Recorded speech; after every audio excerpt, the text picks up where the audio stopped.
Okay, for this video mga ka-59 mga ka-bodyguard, meron nga po tayo ngayon inspection para sa ating letter authority dahil magbubukas nga po tayo ng another batch of personal security and protection course and pre-licensing training course. So kailangan po natin ng letter authority para makapag-open po tayo.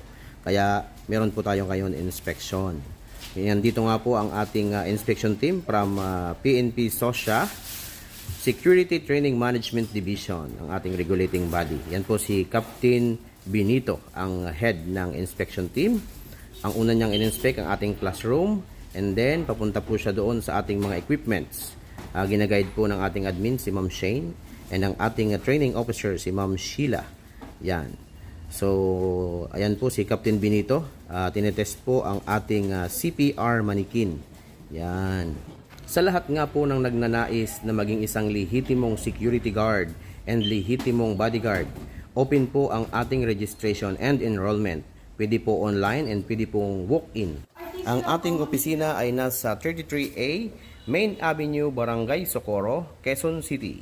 Yan. Sa lahat po ng gustong mag-walk-in, pasya lang po sa ating opisina.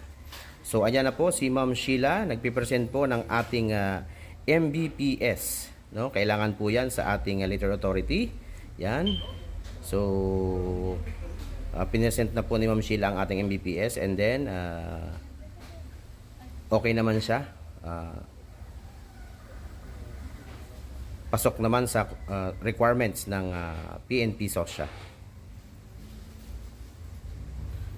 Okay? So next po na pupuntahan natin yung library naman po. And then dun sa opisina na po ng ating president.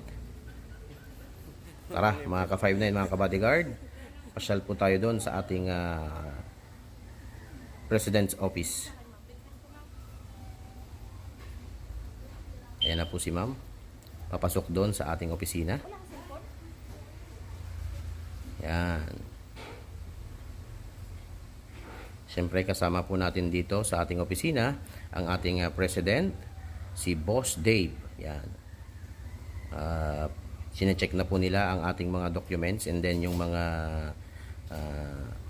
accreditation and LTO, yung license to operate ng ating training school. Then kasama po dyan yung newspaper na nakadate po ngayon. Then syempre kasama po ang aking boss, Police Colonel Terzo C. Escobar, nandyan po sa aking likuran. At ang ating mga inspection team. And si Ma'am Sheila nandyan sa likod natin. Okay, yan lang po para sa araw na ito. Maraming salamat at mag-ingat po tayong lahat sa ating mga trabaho. Thank you.